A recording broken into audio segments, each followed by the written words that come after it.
ಇಲ್ಲಿ ಲೋಕಸಭೆಯ ಕ್ಷೇತ್ರ ವಿಂಗಡಣೆ ಇದೆಯಲ್ಲ, that is very very important. ಅದನ್ನೇ ಕೇಂದ್ರ ಪ್ಲಾನ್ ಮಾಡ್ಕೊಂಡಿರೋದು. ಈ 543 ಕ್ಷೇತ್ರಗಳೇನಿವೆ ಈಗ, ಅದನ್ನು 816 ಕ್ಷೇತ್ರಗಳು ಅಥವಾ 850 ಕ್ಷೇತ್ರಗಳಿಗೆ ಏರಿಸಬೇಕು. ಇದು ಕೇಂದ್ರದ ಪ್ಲಾನ್. ಹೀಗೇನಾದರೂ ಆಯಿತು ಅಂತಂದರೆ ಎಲ್ಲ ರಾಜ್ಯಗಳಲ್ಲೂ ಕೂಡ ಲೋಕಸಭಾ ಸ್ಥಾನಗಳು ಜಾಸ್ತಿ ಆಗುತ್ತವೆ, ಸಾಕಷ್ಟು ಬದಲಾವಣೆ ಆಗುತ್ತೆ. ಈಗ ನೋಡಿ, ಎಕ್ಸಾಂಪಲ್ ಕರ್ನಾಟಕದಲ್ಲಿ 28 ಇದೆ, 28ರಿಂದ 41 ಸ್ಥಾನಕ್ಕೆ ಏರುತ್ತೆ ಕರ್ನಾಟಕದಲ್ಲೂ ಕೂಡ.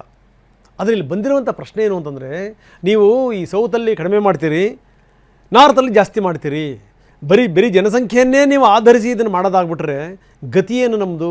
ಮುಂದಿನ ದಿನಗಳಲ್ಲಿ ನಮ್ಮ ಪ್ರಾತಿನಿಧ್ಯವೇ ಕಡಿಮೆ ಆಗುತ್ತೆ ಅನ್ನುವಂಥದ್ದು ಈ ಸೌತ್ ರಾಜ್ಯಗಳು ಇನ್ಕ್ಲೂಡಿಂಗ್ ಕರ್ನಾಟಕ ಅವರ ವಾದ. ಹಾಗಾದರೆ ಎಲ್ಲೆಲ್ಲಿ ಯಾವ್ಯಾವ ಬದಲಾವಣೆ ಆಗುತ್ತೆ ಈ ಬಿಲ್ಲಿಂದ, ಬನ್ನಿ ನೋಡ.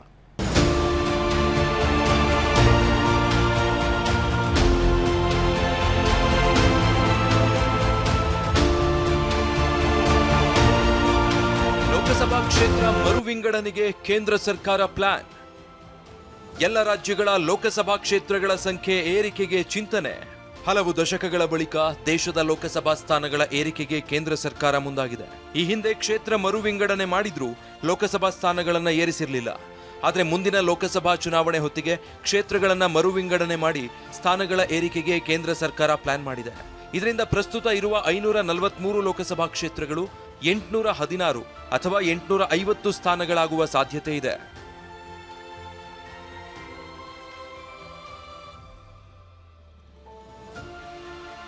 ಲೋಕಸಭಾ ಸ್ಥಾನಗಳ ಏರಿಕೆಗೆ 2 ಮಾನದಂಡಗಳಿದ್ದು, ಒಂದು 2011ರ ಜನಗಣತಿ ಆಧಾರದಲ್ಲಿ ಅಥವಾ ಕೇಂದ್ರ ಸರ್ಕಾರದ 50% ಫಾರ್ಮುಲಾ ಪ್ರಕಾರ ಬದಲಾವಣೆ ಆಗಬಹುದು ಎನ್ನಲಾಗಿದೆ. ಆದರೆ ಯಾವ ಮಾನದಂಡವನ್ನ ಕೇಂದ್ರ ಸರ್ಕಾರ ಅಳವಡಿಸುತ್ತೆ ಅನ್ನೋದು ಇನ್ನೂ ಖಚಿತ ಆಗಿಲ್ಲ. ಈ 2 ಮಾನದಂಡಗಳ ಪ್ರಕಾರ ದಕ್ಷಿಣದ ರಾಜ್ಯಗಳು ಮತ್ತು ಪೂರ್ವ ರಾಜ್ಯಗಳಲ್ಲಿ ಏನೆಲ್ಲ ಬದಲಾವಣೆ ಆಗಬಹುದು ಅನ್ನೋದರ ಡೀಟೇಲ್ಸ್ ಇದೆ ನೋಡಿ. ಕರ್ನಾಟಕದಲ್ಲಿ ಪ್ರಸ್ತುತ 28 ಲೋಕಸಭಾ ಕ್ಷೇತ್ರಗಳಿವೆ.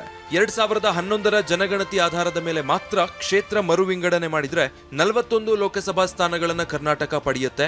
ಆದ್ರೆ ಎಲ್ಲಾ ರಾಜ್ಯಗಳ ಪಾಲನ್ನ ಅನುಪಾತಕ್ಕೆ ಅನುಗುಣವಾಗಿ ಮತ್ತೆ 50% ಹೆಚ್ಚಿಸುವ ಸೂತ್ರದ ಪ್ರಕಾರ 42 ಲೋಕಸಭಾ ಸ್ಥಾನಗಳನ್ನ ಕರ್ನಾಟಕ ಹೊಂದಲಿದೆ. ಆಂಧ್ರಪ್ರದೇಶದಲ್ಲಿ ಪ್ರಸ್ತುತ 25 ಲೋಕಸಭಾ ಸ್ಥಾನಗಳಿವೆ. 2011ರ ಜನಗಣತಿಯ ಆಧಾರದ ಮೇಲೆ ಮಾತ್ರ ಕ್ಷೇತ್ರ ಮರು ವಿಂಗಡಣೆ ಮಾಡಿದ್ರೆ ಆ ಸಂಖ್ಯೆ 33 ಆಗ್ತಾ ಇತ್ತು. ಆದ್ರೆ ಅನುಪಾತಕ್ಕೆ ಅನುಗುಣವಾಗಿ ಮತ್ತು 50% ಹೆಚ್ಚಿಸೋ ಭಾರತ ಸರ್ಕಾರದ ಸೂತ್ರದ ಪ್ರಕಾರ ಇದೀಗ 37 ಸ್ಥಾನಗಳನ್ನ ಹೊಂದಲಿದೆ. ತೆಲಂಗಾಣ ಪ್ರಸ್ತುತ 17 ಲೋಕಸಭಾ ಸ್ಥಾನಗಳನ್ನ ಹೊಂದಿದೆ.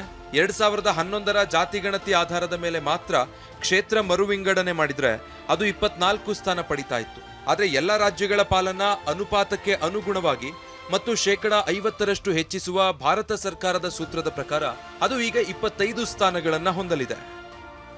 ತಮಿಳುನಾಡು ಪ್ರಸ್ತುತ 39 ಲೋಕಸಭಾ ಸ್ಥಾನಗಳನ್ನ ಹೊಂದಿದೆ. 2011ರ ಜನಗಣತಿಯ ಆಧಾರದ ಮೇಲೆ ಮಾತ್ರ ಕ್ಷೇತ್ರ ಮರು ವಿಂಗಡಣೆ ಮಾಡಿದ್ರೆ 49 ಸ್ಥಾನಗಳನ್ನ ಪಡಿತಾ ಇತ್ತು.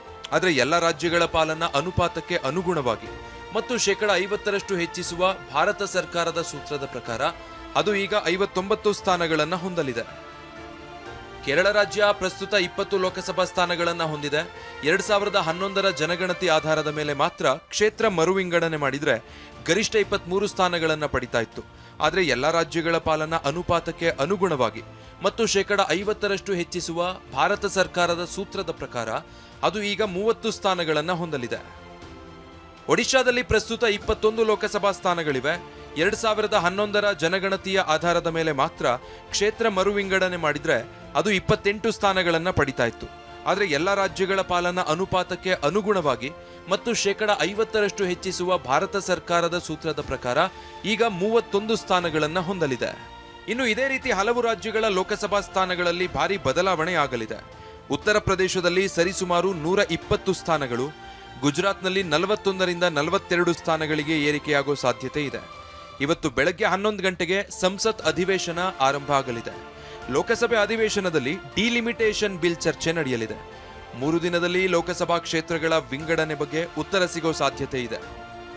Bureau report, TV9. ಬನ್ನಿ ನಮ್ಮ ಪ್ರತಿನಿಧಿ ಹರೀಶ್ ಈಗ ನಮ್ಮೊಂದಿಗೆ ನೇರ ಸಂಪರ್ಕದಲ್ಲಿದ್ದಾರೆ. ಹರೀಶ್, ಹೊಸ ಸಂಸತ್ ಭವನ ಯಾವಾಗ ಆಯ್ತಲ್ಲ ಸ್ಟ್ರೆಂತ್ ನೋಡಿದಾಗಲೇ ಒಂದು ಸಣ್ಣ ಅನುಮಾನ ಬರಬೇಕಾಯಿತು ವಿಪಕ್ಷದವ್ರಿಗೆ. ಇಷ್ಟೊಂದು ದೊಡ್ಡ ಮಟ್ಟದಲ್ಲಿ ಕಟ್ಟಿದಾರಲ್ಲ, ಇವರು ಮುಂದಿನ ಪ್ಲಾನ್ ಏನಿರ್ಬೋದು ಅಂತ. ವಿಪಕ್ಷಗಳು ಇಲ್ಲಿ ತನಕ ನಿದ್ದೆ ಹೊಡಿತಾ ಇದ್ವು, ಅವರಿಗೆ ಇವ್ರು ಏನು ಮಾಡ್ತಾರೆ ಏನು ಎತ್ತ ಅಂತ ಯಾರಿಗೂ ಗೊತ್ತಾಗಲಿಲ್ಲ.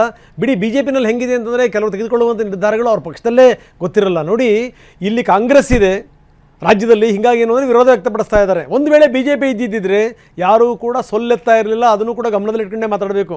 ಇದೇನು ಸಾಮಾನ್ಯ ಅಲ್ಲ ಹರೀಶ್ ಇದು.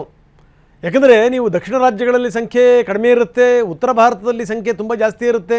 ನೀವು ಜನಸಂಖ್ಯೆಯ ಆಧಾರದ ಮೇಲೆ ನೀವು ಸಂಖ್ಯೆಯನ್ನು ಜಾಸ್ತಿ ಮಾಡ್ತಾ ಹೋಗ್ಬಿಟ್ರೆ ಮುಂದಿನ ದಿನಗಳಲ್ಲಿ ಸೌತ್ ಇಂಡಿಯಾದಿಂದ ಬಿ ಜೆ ಪಿ ಗೆದ್ದರೆಷ್ಟು ಬಿಟ್ಟರೆಷ್ಟು ಬರೀ ಉತ್ತರ ಭಾರತ, ಅದರಲ್ಲೂ ಒಂದು 3-4 ರಾಜ್ಯಗಳನ್ನು ಈ ಉತ್ತರ ಪ್ರದೇಶ, ಮಧ್ಯಪ್ರದೇಶ, ರಾಜಸ್ಥಾನ, ಮಹಾರಾಷ್ಟ್ರ ಇವನ್ನ ಕನ್ಸಿಡರ್ ಮಾಡಿಬಿಟ್ರೆ ಸಾಕು. ಬಿಹಾರ ನಿರಂತರವಾಗಿ ಅವರು ಅಧಿಕಾರ ಚಲಾಯಿಸ್ಬೋದು ಅನ್ನುವಂಥದ್ದು. ಇದು ಅರಗಿಸ್ಕೊಳ್ಳಿಕ್ಕೆ ಭಾಳ ಕಷ್ಟ. ಇದನ್ನು ಕೇಂದ್ರ ಹೆಂಗೆ ಅರಗಿಸ್ಕೊಳ್ಳುತ್ತೆ ಅಂತ. ಹೌದು ರಂಗನಾಥ್, ಇವತ್ತು ವಿಶೇಷ 3 ಬಿಲ್ಗಳನ್ನು ಲೋಕಸಭೆಯಲ್ಲಿ ಮಂಡನೆಯನ್ನು ಮಾಡಲಾಗ್ತಾ ಇದೆ. 3 ದಿನಗಳ ವಿಶೇಷ ಅಧಿವೇಶನವನ್ನು ಈ 5 ರಾಜ್ಯಗಳ ಚುನಾವಣೆ ನಡೀತಿರುವಂತಹ ಮಧ್ಯದಲ್ಲೇ ಕರೆಯಲಾಗಿರುವಂತಹದ್ದು. ಬಹುಮುಖ್ಯವಾಗಿ 3 ಬಿಲ್ಗಳು ಇಲ್ಲಿ ಇವತ್ತು ಕೇಂದ್ರ ಸರ್ಕಾರ ಇಂಟ್ರೊಡ್ಯೂಸ್ ಮಾಡ್ತಾ ಇದೆ. ಒಂದು ಕ್ಷೇತ್ರ ಮರು ವಿಂಗಡಣೆ, ಲೋಕಸಭಾ ಕ್ಷೇತ್ರಗಳ ಹೆಚ್ಚಳ ಮತ್ತು ಮಹಿಳಾ ಮೀಸಲಾತಿಯ ಬಿಲ್.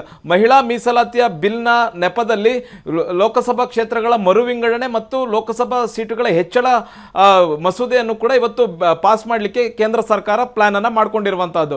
ಬಹು ಮುಖ್ಯವಾಗಿ ಇಲ್ಲಿ ದಕ್ಷಿಣದ ರಾಜ್ಯಗಳು ವಿರೋಧ ಮಾಡ್ತಿವೆ ಈ ಕ್ಷೇತ್ರ ಮರು ವಿಂಗಡಣೆ ಬಿಲ್ಗೆ.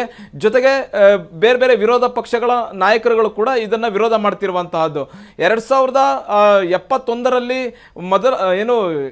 ಕ್ಷೇತ್ರ ಮರು ವಿಂಗಡಣೆ ಕೊನೆಯದ ಆಗಿತ್ತು. ಅಂದ್ರೆ 2071ರ ಜನಗಣತಿ ಆಧಾರದ ಮೇಲೆ 1976ರಲ್ಲಿ ಕ್ಷೇತ್ರ ಮರು ವಿಂಗಡಣೆ ಆಗಿತ್ತು. ನಂತರ ಅವತ್ತು ಬಿಲ್ ಪಾಸ್ ಮಾಡಲಾಯಿತು. ಮುಂದಿನ 25 ವರ್ಷಗಳ ಅಂದರೆ 2001ರವರೆಗೆ ಯಾವುದೇ ರೀತಿಯಾದಂಥ ಕ್ಷೇತ್ರ ಮರು ವಿಂಗಡಣೆ ಆಗಬಾರ್ದು ಅನ್ನುವಂಥ ನಿಟ್ಟಿನಲ್ಲಿ ಅವತ್ತು ಕ್ಯಾಪ್ ಹಾಕಲಾಯಿತು. ನಂತರ ಅಟಲ್ ಬಿಹಾರಿ ವಾಜಪೇಯಿ ಅವರು ಅಧಿಕಾರಕ್ಕೆ ಬಂದಂಥ ಸಂದರ್ಭದಲ್ಲಿ 2002ರಲ್ಲಿ ಮತ್ತೆ ಇದನ್ನು 2026ಕ್ಕೆ ಮುಂದೂಡಲಾಯಿತು. ಅಂದರೆ ದಕ್ಷಿಣದ ರಾಜ್ಯಗಳು ಜನಸಂಖ್ಯೆಯನ್ನು ನಿಯಂತ್ರಣ ಮಾಡಿವೆ. ಹಾಗಾಗಿ ಯಾವುದೇ ಕಾರಣಕ್ಕೂ ಲೋಕಸಭಾ ಕ್ಷೇತ್ರಗಳ ಹೆಚ್ಚಳ ಬೇಡ. ಒಂದು ವೇಳೆ ಜನಸಂಖ್ಯೆ ಆಧಾರದಲ್ಲಿ ಲೋಕಸಭಾ ಕ್ಷೇತ್ರಗಳ ಹೆಚ್ಚಳ ಮಾಡಿದ್ದೇ ಆದಲ್ಲಿ ದಕ್ಷಿಣ ರಾಜ್ಯಗಳಿಗೆ ಸೀಟುಗಳು ಕಡಿಮೆ ಆಗುತ್ತೆ, ಪ್ರಾತಿನಿಧ್ಯ ಕಡಿಮೆ ಆಗುತ್ತೆ ಅನ್ನುವಂಥ ನಿಟ್ಟಿನಲ್ಲಿ ಅಟಲ್ ಬಿಹಾರಿ ವಾಜಪೇಯಿ ಅವರ ಸರ್ಕಾರವು ಕೂಡ ಅದನ್ನ ಹೆಚ್ಚಳ ಮಾಡದೆ 2026ಕ್ಕೆ ಮುಂದೂಡಿತ್ತು. ಈಗ 2026 ಬಂದಿದೆ. ಪ್ರಧಾನಮಂತ್ರಿ ನರೇಂದ್ರ ಮೋದಿ ಅವರ ನೇತೃತ್ವದ NDA ಸರ್ಕಾರ ಈಗ ಲೋಕಸಭಾ ಕ್ಷೇತ್ರಗಳನ್ನು ಹೆಚ್ಚಳ ಮಾಡಬೇಕು ಅನ್ನುವಂತಹ ನಿಟ್ಟಿನಲ್ಲಿ ಮಸೂದೆಯನ್ನ ಇವತ್ತು ಇಂಟ್ರೊಡ್ಯೂಸ್ ಮಾಡ್ತಾ ಇರುವಂತಹದ್ದು. ಈಗ ದಕ್ಷಿಣದ ರಾಜ್ಯಗಳು ವಿರೋಧವನ್ನು ವ್ಯಕ್ತಪಡಿಸ್ತಾ ಇವೆ. ನಾವು ಜನಸಂಖ್ಯೆ ನಿಯಂತ್ರಣವನ್ನ ಮಾಡಿದೀವಿ. 2011ರ ಜನಗಣತಿಯ ಮಾನದಂಡದಲ್ಲಿ ಏನಾದರೂ ಕ್ಷೇತ್ರಗಳ ಮರು ವಿಂಗಡಣೆ, ಕ್ಷೇತ್ರ ಹೆಚ್ಚಳ ಆಗಿದೆ ಅದರಲ್ಲಿ ದಕ್ಷಿಣದ ರಾಜ್ಯಗಳಿಗೆ ಬಹಳಷ್ಟು ದೊಡ್ಡ ಪೆಟ್ಟು ಬೀಳುತ್ತೆ. ಹಾಗಾಗಿ ಇದನ್ನ 1971ರ ಜನಗಣತಿಯ ಆಧಾರದ ಮೇಲೆಯೇ ಕ್ಷೇತ್ರ ಮರು ವಿಂಗಡಣೆ ಆಗಬೇಕೇ ಹೊರತು ಯಾವುದೇ ಕಾರಣಕ್ಕೂ 2011ರ ಜನಗಣತಿಯ ಮಾನದಂಡದಲ್ಲಿ ಆಗಲೇಬಾರದು ಅನ್ನುವಂಥ ಒತ್ತಡವನ್ನು ಹೇರುತ್ತಿರುವಂಥದ್ದು. ಒಂದ್ ಕಡೆ ಕೇಂದ್ರ ಸರ್ಕಾರ ಹೇಳ್ತಿದೆ ದಕ್ಷಿಣದ ರಾಜ್ಯಗಳಿಗೆ ಅನ್ಯಾಯ ಆಗಲ್ಲ, ಜನಸಂಖ್ಯೆ ಆಧಾರದಕ್ಕಿಂತ 50% ಹೆಚ್ಚಿಗೆ ಮಾಡ್ತೀವಿ ಅನ್ನುವಂಥದ್ದು ಹೇಳ್ತಿದೆ. ಇವತ್ತು ಇಂಟ್ರೊಡ್ಯೂಸ್ ಆಗುವಂತಹ ಬಿಲ್ ನಲ್ಲಿ ಸ್ಪಷ್ಟವಾಗಿ ಗೊತ್ತಾಗುತ್ತೆ. ಓಕೆ, ಧನ್ಯವಾದ ತಮ್ಮೆಲ್ಲ ಮಾಹಿತಿಗೆ.